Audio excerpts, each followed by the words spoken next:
এবার সুর পাল্টালো ভারত। বাংলাদেশের সঙ্গে সম্পর্ক উন্নয়নের ঘোষণা দিলেন জয়শঙ্কর।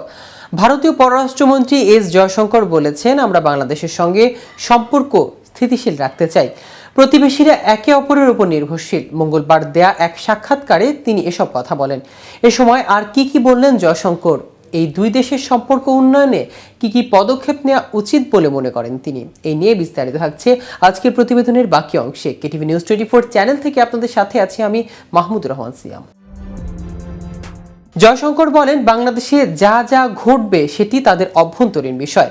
বাংলাদেশ আমাদের প্রতিবেশী এবং আমাদের পক্ষ থেকে তাদের সঙ্গে সম্পর্ক স্থিতিশীল রাখতে চাই।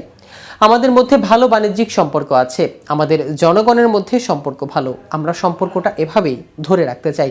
ছাত্র জনতার গণ অভ্যুত্থানের মুখে গত 5 আগস্ট পদত্যাগ করে ভারতে পালিয়ে যান শেখ হাসিনা। তারপর থেকে তিনি সেখানে অবস্থান করছেন। প্রাথমিকভাবে তিনি অল্প সময়ের জন্য ভারতে থাকবেন বলে আশা করা হলেও এখন শোনা যাচ্ছে যুক্তরাজ্য, যুক্তরাষ্ট্র ও সংযুক্ত আরব আমিরাতে আশ্রয় নেওয়ার প্রচেষ্টা করছেন তিনি, তবে এখন পর্যন্ত সফল হননি।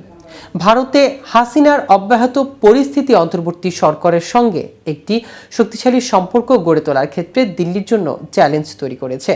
এর আগে গত মাসে ভারতীয় পার্লামেন্টে জয়শঙ্কর বলেছিলেন, শেখ হাসিনা খুব স্বল্প নোটিশে দিল্লি আসার অনুমতি দিয়েছিলেন। তারপর একটি ব্রিফিংয়ে তিনি জানান, হাসিনাকে তার পরবর্তী পদক্ষেপ নিয়ে সিদ্ধান্ত নেওয়ার জন্য ভারত সরকার সময় দেবে।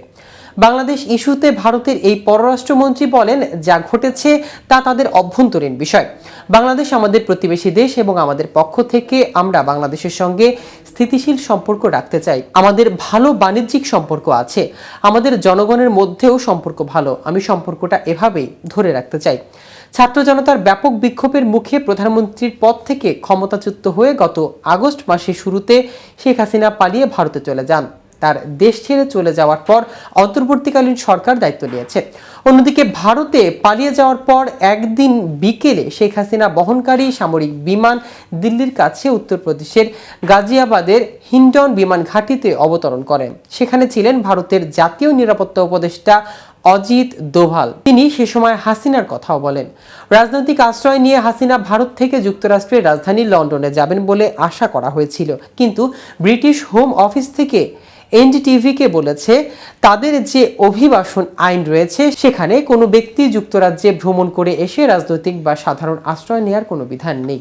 এর বদলে শেখ হাসিনাকে ভারতে আশ্রয় নেওয়ার পরামর্শ দেন।